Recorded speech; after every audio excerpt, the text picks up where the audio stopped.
This has been a long-awaited podcast that should have happened a long time ago, but when things happen for a reason, things happen, and when they happen perfectly. So I just want to, formally welcome you, Brittany, to this We Don't Play podcast station. It's been a minute. It has. Forever. I feel like it's been forever, but it's finally here. Yeah, sometimes we got to go through the ups and downs to make it happen. So Right. it's just a beautiful thing, to hear conversations, because this is not the first time they're listening to you, because we've been in some podcasts on audio with Clubhouse, and they're like, oh yeah, we know who Brittany is, we've clicked on her link in the description. But now it's like it's all you, and it's all about what you do, and it's a good way for people to have a backstory so they can actually appreciate the people they listen to, Exactly. I agree to that. Yeah, so thank you so much for joining. It's a pleasure to have you here on the We Don't Play podcast station, and I would love people to know more about you, what you do, and just tell us how you got into all this amazing experiences that you've been having. Jeez, where did I start? Well, most people know me for my fashion. I've been into fashion since I was like a little baby. And I wish the internet was popping back then, because I probably would have been a billionaire by now. But I would, when I was younger, I would take my pajamas and I would convert them into different pieces. Like now that's the norm. But back in the 90s, nobody was doing that. And when you don't have social media, it's not like you could broadcast that to the entire world. So I used to do that when I was little. And then, of course, when social media became popular, I started showcasing that. But by then, of course, other people were doing that too. But just imagine a 3-year-old showing you different ways to wear your pajamas and your dresses. Like, what are you doing? Yeah, and I used to do stuff like that. Also, the first thing I ever made my mom was a pair of house shoes out of newspapers. Wow. And she wore those things for an entire week. So I've always been creative and crafty since I was a baby. But once again, when social media was becoming like really popular and was being pushed out there, one of the first platforms I joined was, of course, MySpace. And that's where I started to really showcase my passion for fashion, and also the learning process of me learning fashion, because I was still in school. And I took it to YouTube, and I went from there. And then from there, we are here with the marketing agency, the business coaching, and all the other stuff, and then the whole medical field thing. That's beautiful. You just said medical field thing, like, yeah. It's like you do that. It is a medical field thing. Do you think, like, back then and now, as far as like technology, has it made things better or more complicated? I think it made things better. Are you speaking for myself?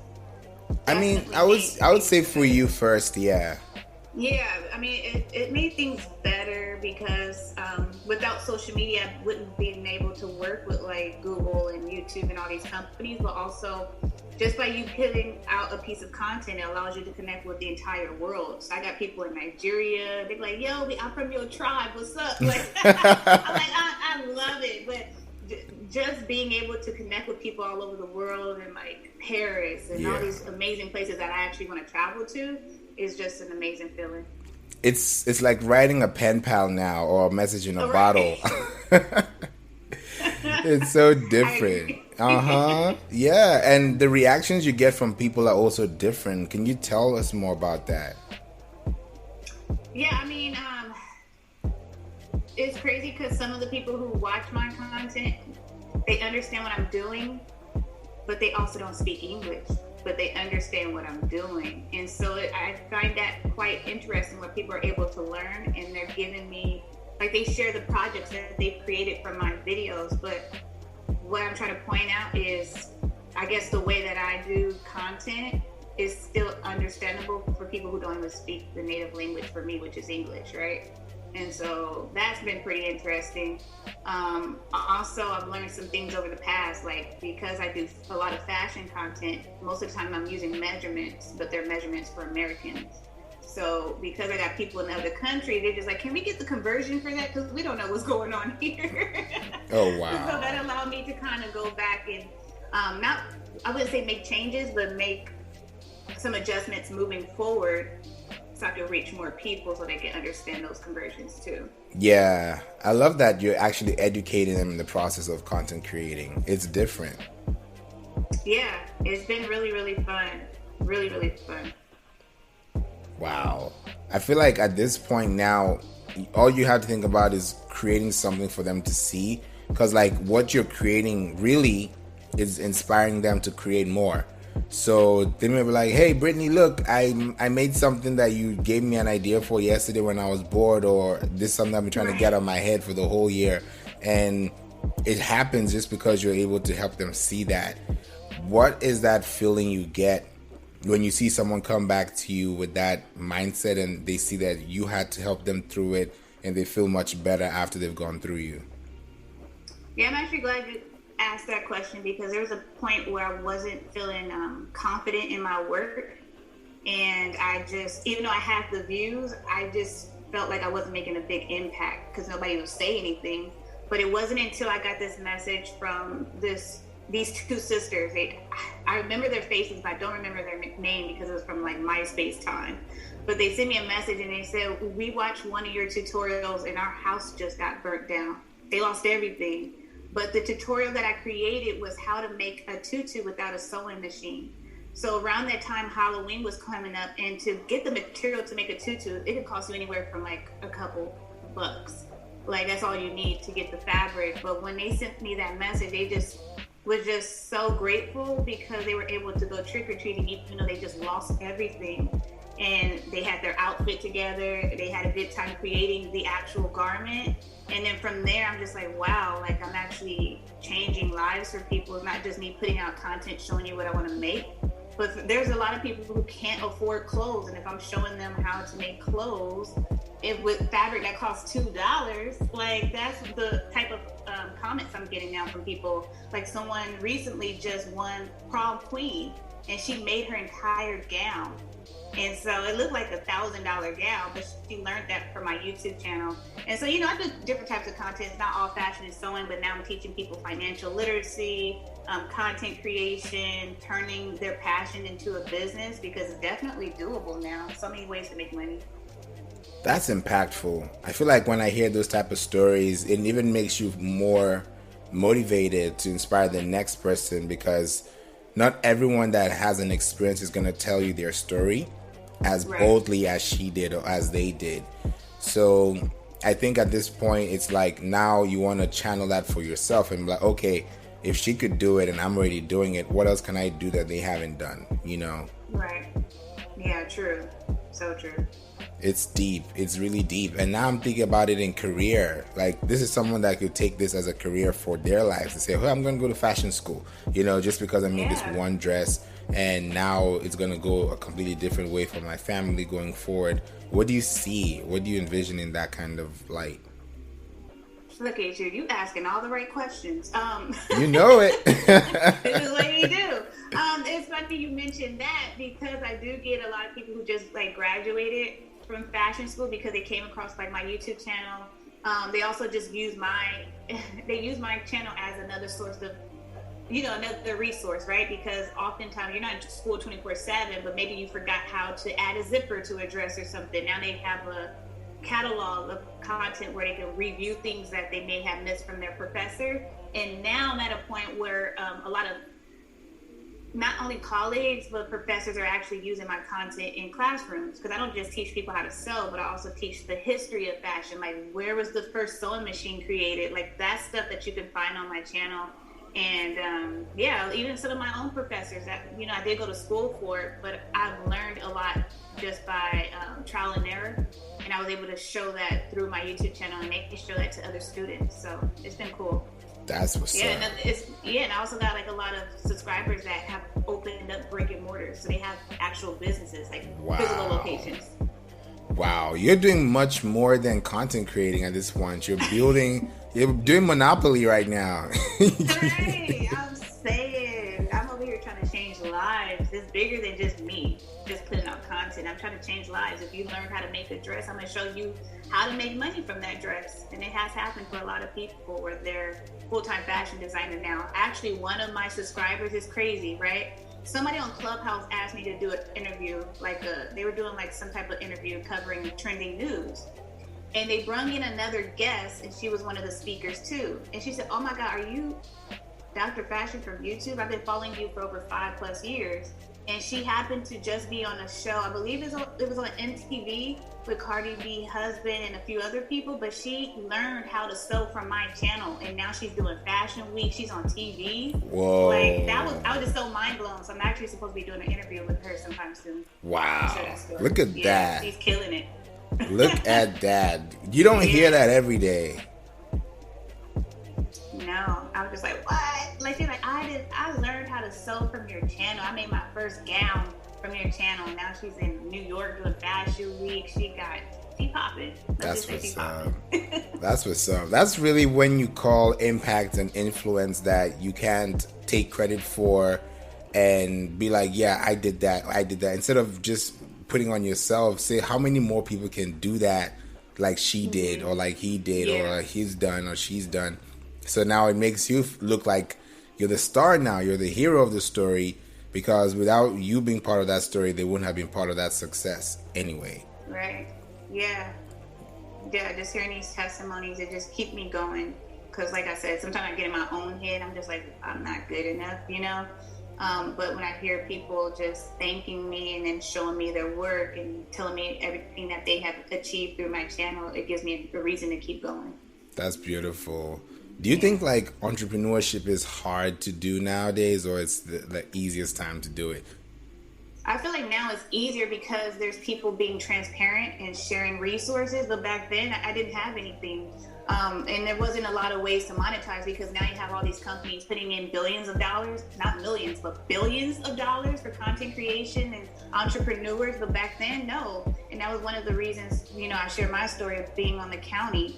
I didn't have those resources, but now people are actually being able to share. Like we have me and you, right? We share tips and tools all the time, but back then people were holding that information to themselves. Like, it's not enough money out here. Like, it is, you know? Be willing to share a little. You don't gotta give it all. Right. Just sharing like 5 tips of the day. Like, God, can I get that? Exactly. Like, I just need a little bit to get through the day, you know? It's true. Yeah. But, and I feel like there are different types of entrepreneurs. Think about it. Like, you know, pandemic, they're like, what do they call them? There's a word for them. Entrepreneurs that are just focused on that time opportunity factor. It's not like they do it full time or part time. It's just like, this is the opportunity. Toilet paper is out. Let me just get a couple. You know what I'm saying? There is I don't know. There's a word for them. Right. I can't think. I'm gonna remember after this podcast though. Yeah. Tell me, like, when you think about those people, do you think they can easily like transition and be like, okay, this is the hustle, but I can do much more than this if I build a website or something that makes more sense for my business? Or like, is there an end of the road for this thing at all? That's funny.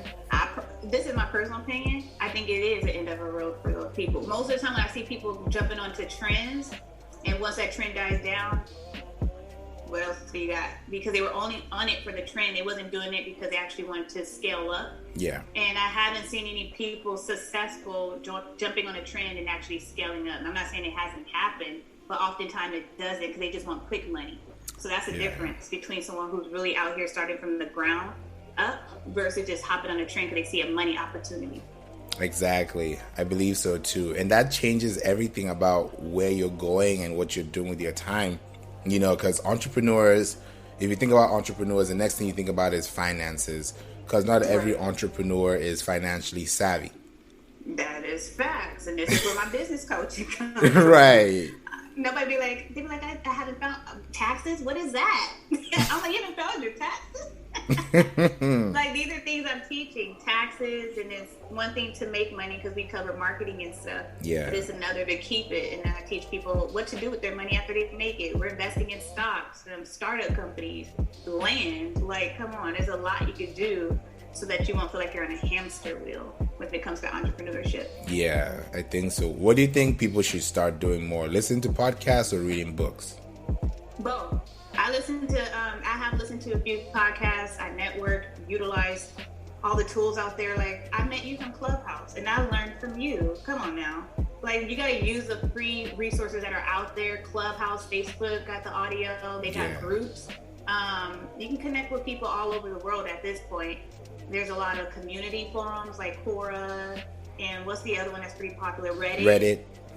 Again, there's so many ways to connect with people without leaving the house. Yeah. That's one thing. The other thing would be networking at events, because that's how a lot of people discover me too. It's one thing to utilize social media, but connecting with people in your community is pretty important too. Yeah, I think so too. Like financially, you know, people can watch YouTube and learn about credit and how they can use it, but they don't really know to what extent they can use it. You know, I was watching a video one time about how there's a woman, she has a Tesla, and she was able to pay it in her business name or register it in her business name, which a lot of people don't do. And it's like, you're like, oh yeah, that's my car, but no, that's an asset. Thank you, not a liability. I swear, you're in my head right now. Get out of my head, Faber. I was actually just having this conversation a few days ago on Facebook.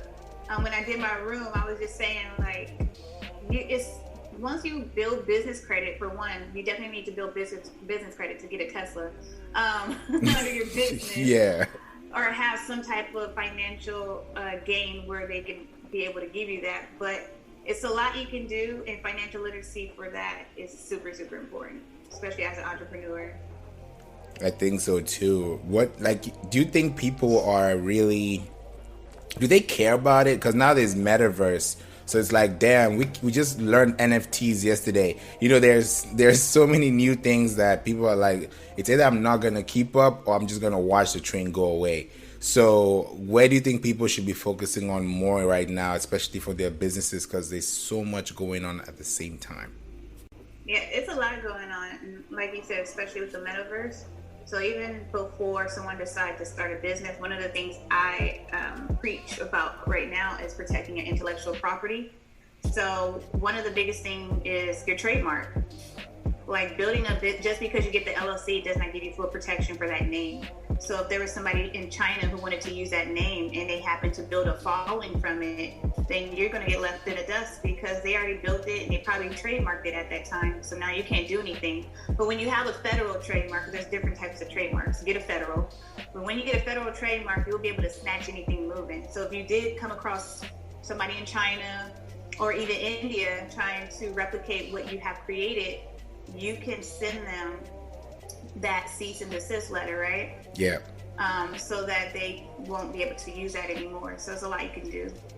Exactly. And with the metaverse too, you probably want to be careful getting your trademark because there's going to be some crazy stuff happening there. There's going to be some new virtual things going on. Man, I'm trying to trademark my face. Because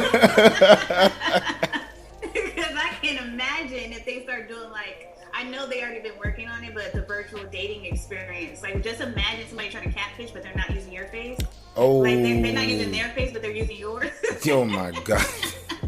You'll be so confused. You'll be going to have coffee. You'll be like, I thought I was talking to what? What happened? That's not you? I'm saying that's kind of scary when you think about it, but I've been preparing for this moment. I'm still not mentally there yet because I know when it comes to the metaverse and technology in general, it's great for the medical field, right? There's just some things that a human cannot do. But when it comes to social media and the way that some people may use it, because everybody's not going to use it for good, it just got me on edge about things. So I'm just keeping my eye open and my ears open. Exactly. You got to keep them open right now. You know, there's so many new things. For example, I think we were talking about it in one of the rooms on Clubhouse when I got to know that YouTube now has removed the dislike button for public viewing. It's still there, but you don't see how many dislikes are there. Right. It's only for you, the creator. So tell us more about this and the trends. Is this something someone should think about, or should just focus on their content, their SEO, and their whatever it is they're doing with their business? I think everybody should focus on what's working for them. And besides just social media, I teach my clients how to social media detox too, because that's important. You can even see now in this world we live in, a lot of people are getting sick mentally because of social media. So just imagine when the metaverse happened, there's going to be some people who created a whole life, like a Sims game. Yeah. And then they realize when they take the little Oculus off, right, this is not reality. And so I could see a lot of people getting sick over that. And also there was I haven't posted it yet, but they've been testing it out where you're able to connect with a loved one that passed away through the metaverse. And I can imagine what that's going to do for a lot of people. Some people might not even go to work because they're so attached to this like animated thing that's happening in the metaverse where they don't want to leave the house because they haven't seen this loved one for over like 10 plus years. You know what I mean? That's like little deep stuff like that is deeper than just social media. Like it's about to make a lot of people sick mentally. That's what I said it here first. Drop it. Because I'm just thinking it's already bad right now. People are cyberbullying and all these things going on. It's bad. Cyberbullying is terrible. It's terrible. Some people off themselves because of cyberbullying. It's terrible. Like even with YouTube, I'm not sure if I shared this story with you, but it happened a little bit prior to the pandemic. This creator was getting demonetized because YouTube wants it to be a family-friendly space for everyone. But once you start bringing in politics and start sharing things that may not be accurate, then that's that moment where they will remove it because it goes against their guideline. And so when some creators feel like they don't have freedom of speech, they take it up another level. So this creator went up to the headquarters. She actually killed people and she killed herself. And so when people heard that story, and it was all over the news, it was a big deal because everybody knows that I work with YouTube, and they thought I was at the building, but I wasn't at the headquarters that day. But Thank God. It was just crazy. That's the world we live in. Like when people feel like they don't have freedom of speech, when you posting things online on social media, it gets crazy. But I also want people to realize that these platforms, we don't own them, right? They have their own guidelines. So when you have your website, you can have your own guidelines, right? You're able to do whatever you want, but when you're on somebody else's digital real estate, you got to follow their rules. Exactly. And that even leads us to the website part. Some people don't think they need a website because they're so one page good, but like when you think about the longevity of your real estate, like you buy property, in 10 years it's going to appreciate by X%.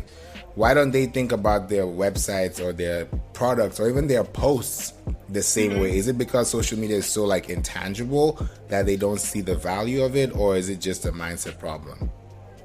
Well, I feel like not enough entrepreneurs, look, this is all my personal opinion, but I feel like a lot of people don't talk enough about it. And luckily we have audio apps like Clubhouse where people are making, they're highlighting how important it is to have your own website.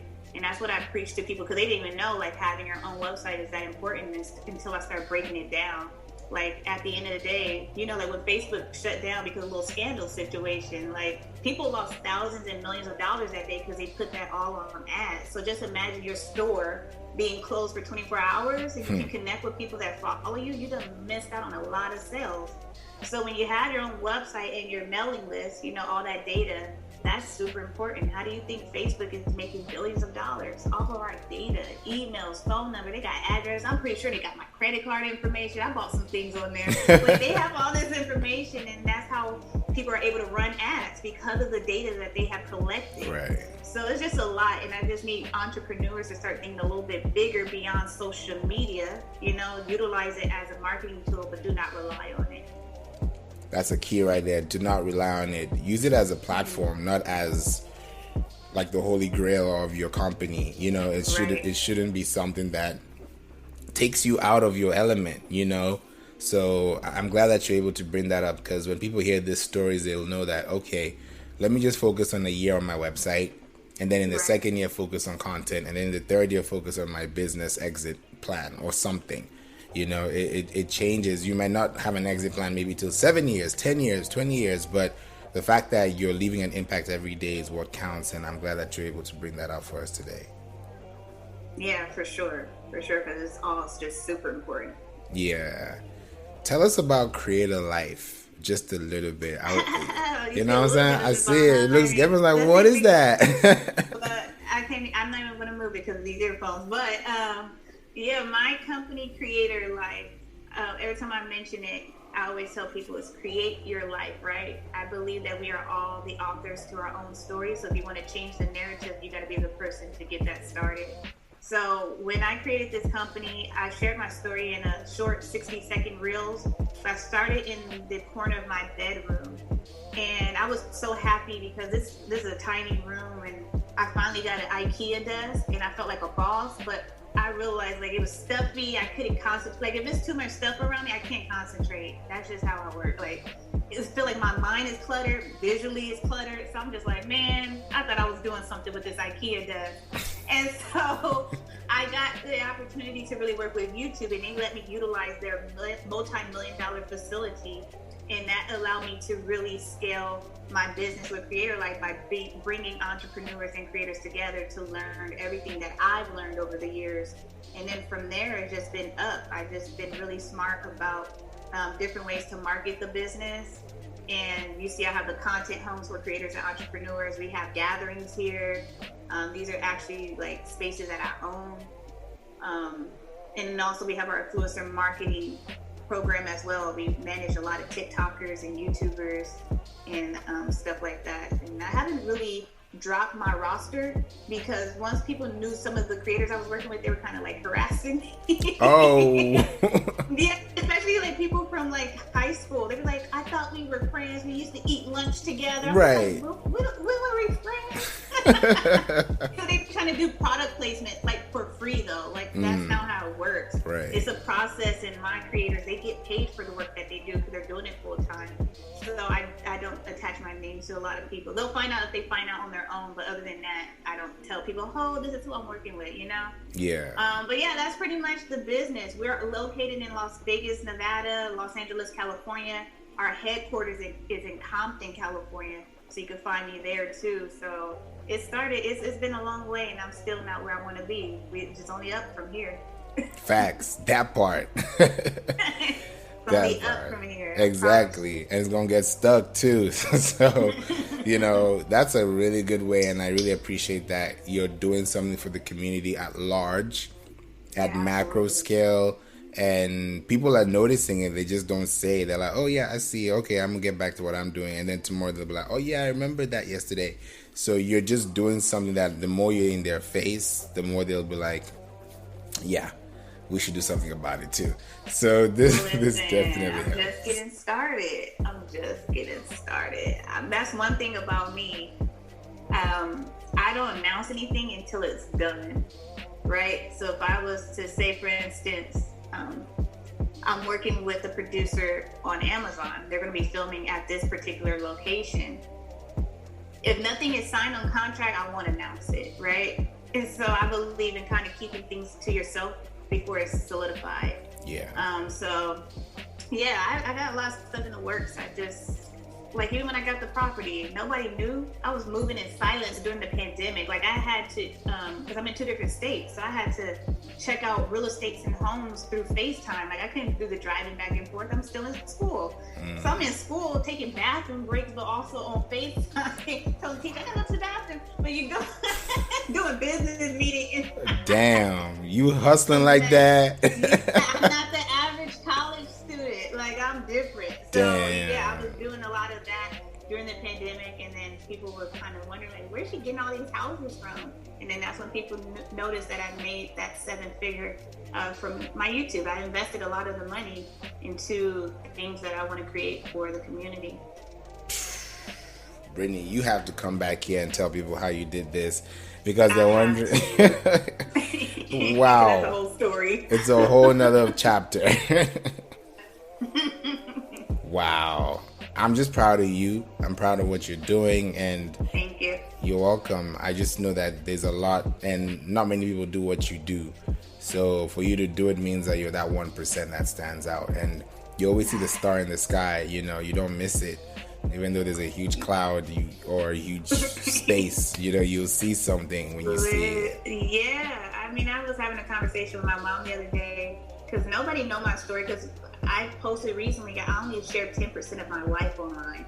So I can make my life look like I'm the happiest person alive because I'm posting you great photos of me smiling. But at the end of the day, nobody saw me struggling at the county building, cashing in bottles to pay for my credit cards. Like, that's one thing I did not do that I discussed with my mom the other day. I was like, no matter how broke I was even taking tissue for my job. That's how broke I was. Like, you got a job and you taking tissue paper? Because I was buying a 99-cent one, and those don't last long. But my job, they had the good quality that lasts you a month. Wow. But I was taking it from my job because, for one, I'm in California. The wage and the cost of living just don't match up. And if you're a college student, it's just a mess, and that's why we have so many homeless people in California. But I was telling my mom that story. We were just kind of going back and reminiscing on that. But also, even with some of my friends, I'm mindful of who's in my circle, because there's people who supported me during that time when I was broke. Like, I had a friend, we were both broke, and we would go out to eat at like Wingstop and split an 8-piece meal. Like, these are two grown adults, me and my friend, splitting an 8-piece meal together, and then we're trying to figure out who's going to get the soda. That's how broke we were. And my mom was like, how, even though you were broke, like, you never asked us for money. And I'm just that person where I feel like if I take it, it's something that's owed to people. And it was the same with the credit cards. I did not F up my credit because I knew the importance of how credit was. And if I didn't, if I F'd up my credit during that time, I would not have this property I have. Because one thing is, you may not have all the funds, but if your credit is good, oh my God. Your credit popping, you can get whatever the heck you want. Exactly. And so when I was looking at property, they're just like, well, your credit is excellent and we here for it. So yeah, just make sure entrepreneurs, creators, building your credit, whether it's your personal, your business credit, is leverage. Leverage is the word, guys. It really is. It really is. Especially now more than ever, because the pandemic, a lot of landlords lost money because people are squatting and stuff and not paying rent. But if they know that your credit report is showing that you make 100% on-time payment, of course they gonna want you. What? Mm-hmm. Yeah. Make payments. We need money. Exactly. I was actually reading a study not too long ago. They said that this is the first time since the 1940s that there's a 40% increase in adults staying back at home with their parents because of what's going on. It's I can shocking. see that. Yep. And I was telling my mom that too. I'm like, I was actually telling my parents that. I'm like, times has changed. Y'all was out when y'all was 18 and 16 years old, but now you'd be lucky to get a house if you like 40 years old, because the average age for people to be a first-time home buyer is different, especially depending on what location you're in. Because of course, California is like the struggle state for a lot of people. Getting a house, on a decent house for the most part, they're in the millions. So this particular house that I'm in, it would easily cost you about $1 million plus in California. However, out here it would be half the price. And they're increasing the housing market out here in Vegas because so many California people is moving out here. And so you'll start to see, I'm in the real estate space too. You'll be able to see like everything will start to hike up in the next year or so, for sure. People need to wake up. Wake the heck up, yes. Big time. Wow, this has been so insightful. I really appreciate everything that you've been able to give us. And I know when you come back again, when that time comes, people take a listen to this part one and they'll be like, yeah, we did a lot with that information and we took it, because information is power and knowledge is only powerful when you use it. You may know it, but you may not know how to use it. It's up to you to know how to apply it. Wow. I agree to that. Yep. Wow. It's a lot. My brain is filled with information and I can't keep it to myself. I just want to see everybody win. And that's why you always see me, all these apps sharing information, and people be amazed, like, wow, nobody ever told me this for free. Like, I got you. I got you, Right. It's so good. Yeah. Damn. Thank you, Brittany. I really appreciate it. Is there any way they can reach out to you if they have any questions they might want? I don't know if it's real estate they want to ask you, or YouTube, or finances. The medical field. Medical field, like wherever they want to find you at, there needs to be a landing space.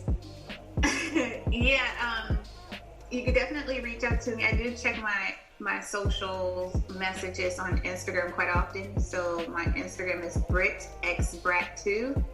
And also you can just find me on, you can contact me also through my website, which is creatorlyfe.com. That's CREATORLYFE.com. orlyfe.com, and then you can click to contact us, and I'll be able to reply to people for anything that they have or any guidance that they may need. Awesome. That's amazing. You guys better check the website.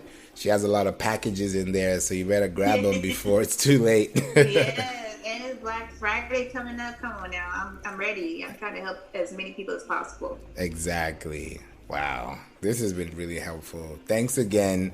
And I definitely know that we're going to have another time when you're going to come here and just give us some details, and give us some highlights and at least inspire some more people to do the better thing, which is to, have empowerment right now, which is self-empowering for their business and their future. So thank you. You are so welcome, and thanks again for having me. I appreciate it. Anytime. Bye. Awesome. Bye.